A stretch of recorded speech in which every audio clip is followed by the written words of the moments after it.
Oke, berikutnya kita akan fokus ya membahas tentang kritik kepada privasi ya. Ini disebutkan oleh Thomson dengan pandangan reductionistnya, di mana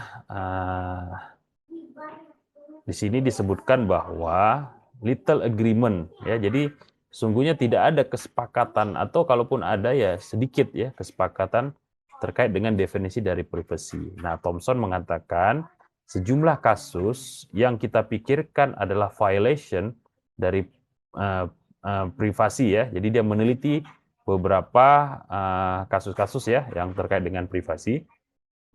Dalam inspeksinya, Thomson yakin ya bahwa seluruh kasus tersebut adequately ya, cukup dan juga sama dapat dijelaskan dalam istilah-istilah violation of property right ataupun hak-hak terkait dengan orang lain, seperti misalnya right not to be listened to.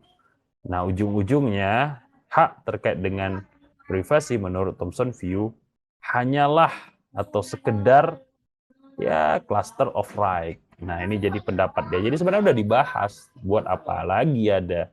Ini kan jadi redundant ya, duplikasi. Ataupun ya ujung-ujungnya ya di cuma cluster doang gitu, nggak perlu yang bagian malah mengalahkan yang penuh. Kan gitu, padahal ini kan bagian.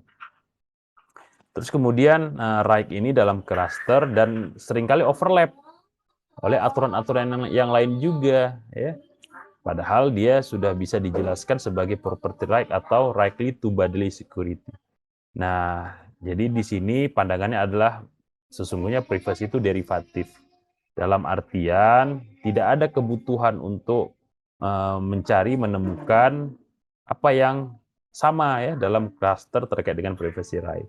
Privasi ini adalah derivatif dalam hal kepentingannya dan juga justifikasinya. Dan berdasarkan Thomson juga, semua jenis pelanggaran pada privasi itu harus dipahami sebagai pelanggaran pada hak-hak yang dasar ya, hak-hak yang utama. Dan beberapa komentator ya sesungguhnya telah juga menyediakan ya argumen-argumen yang kuat untuk membantah kritik dari Thomson. Tapi ini satu pandangan terkait dengan privasi. Ada juga kritik yang dilakukan oleh Posner ya. Nah, ini disebut Posner economic critic. Di sini dia mempresentasikan terkait dengan hal-hal yang kritis ya dari privasi, di mana segala ketertarikan yang dilindungi di bawah privasi itu tidak jelas. Sebenarnya hampir mirip ya, tapi ada perbedaannya sedikit. Lebih dan kurang katanya keunikan ini ya pendapat dia ini sangat unik, di mana dia mengatakan bahwa privasi diproteksi, dijaga dengan cara yang tidak efektif, apalagi efisien ya.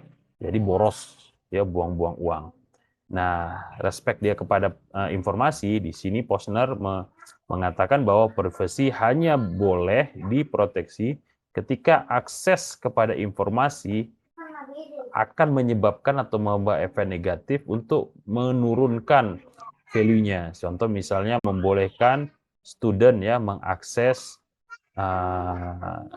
recommendation ya, surat rekomendasinya, sehingga membuat surat tersebut ya less reliable ya, nggak terlalu percaya. Padahal kan rekomendasi, masa dilihatnya, dan juga ya less valuable and less reliable.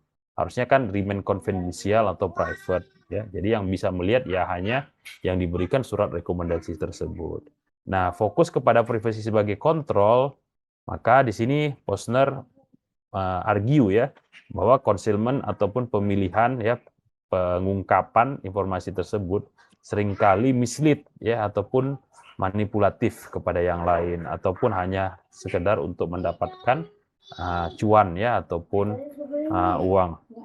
Kemudian proteksi kepada individual privacy itu adalah ya less defensible ya, nggak terlalu berarti banyak gitu. Dan sesungguhnya ya tidak bisa juga memaksimalkan kekayaan. Jadi ya boros, tadi balik lagi ke atas. Nah, jadi intinya Posner mengedefend ya organizational atau corporate privacy sebagai sesuatu yang sangat penting, lebih atau melebihi personal privasi.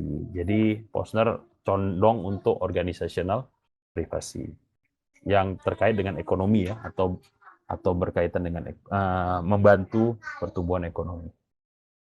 Terus ada juga kritik privasi yang diucapkan oleh Box ya, di mana ini termasuk kritik yang sangat kuat ya, di mana di sini terkait dengan hak-hak konstitusi ya, yang di-establish pada tahun 1965 ini di Amerika. Ini bisa jadi acuan kita ya, karena di Indonesia sendiri kan tidak secara tegas mengatur tentang privasi. Ada terkait dengan privasi, tapi dia tidak masuk ke dalam undang-undang, melainkan masuk kepada peraturan menteri. Nah, jadi di sini dia ngebahas tentang Griswold and Connecticut keputusan ya. Ini satu kasus di mana Supreme Court mengambil posisi terkait dengan isu-isu sosial dan kultural, dan sebagai contohnya ini termasuk dari bad constitutional law ya, di mana di sini disebutkan bahwa ya right to privacy dari seseorang ya, pre-existing right atau from natural law. Jadi dia bukan bagian dari itu ya, melainkan ini adalah right yang baru ya, yang tidak punya fondasi sama sekali dalam konstitusi ataupun dalam Bill of Rights. Sehingga di sini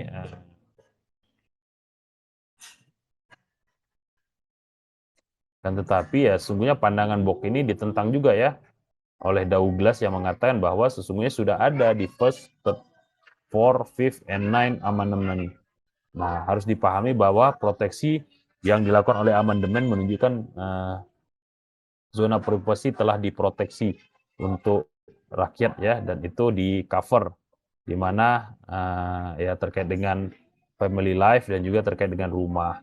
Nah, namun Brock argue juga bahwa tidak ada dalam amandemen yang secara spesifik atau langsung berurusan ya dengan kasus sebelum di pengadilan, dan bahwa Supreme Court, Mahkamah Agung, sesungguhnya tidak pernah mengartikulasi atau mengklarifikasi apa sih ya hak dari privasi dan bagaimana dia bisa di-extend dan bagaimana dia bisa di-charge ya. Jadi kasus-kasus yang dibawa sebelum ini sebenarnya nggak kaitan langsung dengan privasi, dan bahwa hak privasi itu sekedar diproteksi ketika ya majority justice atau yang paling banyak ngebahasnya ya mau gitu ngurusinnya. Jadi memang terkait dengan penegakan hukum. Kalau penegakan hukumnya ada rencana, maka itu akan terjadi. Terus kemudian ini tadi ya kritik dari feminis, di mana di sini sudah dibahas bahwa ya ada dua pendapat ya, apakah dia ujung-ujungnya nanti mau fokus ke ini ya, domination, degradation, atau abuse of human and other ya. Dan dalam hal ini ya McKinnon reject ya public and private split, dan juga merekomendasikan bahwa feminis dan yang lainnya ya sesungguhnya ya tinggal di leave it aja ya terkait dengan privasi ya. Karena di sini McKinnon menyatakan dengan sangat lugas ya bahwa privasi itu sangat berbahaya ya bagi perempuan ketika dia digunakan untuk cover up ya repression ataupun kekerasan ya dalam rumah tangga, dengan ya menggunakan ya aturan-aturan privasi dalam non-intervention.